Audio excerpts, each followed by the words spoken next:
निसर्गाच्या सानिध्यात आल्यावर कोणाला नाही आवडत. आपल्याला मन शांत, स्थिर आणि आपण ऍट पीस असतो. आणि ऍट पीस म्हटल्यावर योग म्हणजेच योगा हा विचार येतो. Yoga is not a therapy, it is a lifestyle basically. योगाचा शोध जवळपास 5000 वर्षापूर्वी लागला आहे असं मानतात.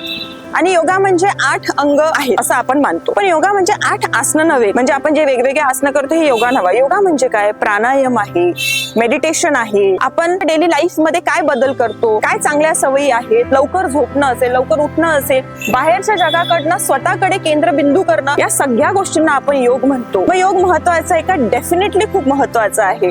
आणि त्याच निमित्ताने मेंटल हेल्थ आणि योगा हे मी तुमच्या समोर मांडणार आहे. जर तुम्ही योगा जर व्यवस्थित केला तर ऑफकोर्स तुमचं कॉन्सन्ट्रेशन आहे, मेंटल कॅपॅसिटी जी असेल, आपलं अटेन्शन वाढतं, झोप खूप छान व्यवस्थित लागते. आणि सगळ्यात महत्वाचं आपल्या रागावर खूप कंट्रोल राहतो. रागांवर काय, प्रत्येक इमोशनवर आपला व्यवस्थित कंट्रोल राहू शकतो. त्यामुळे आपल्याला जर असं वाटत असेल की येस मी खूप छान आयुष्य जगायला पाहिजे, तर रोज अर्धा ते 1 तासाचा योगा करायला काहीच हरकत नाही. Happy yoga day.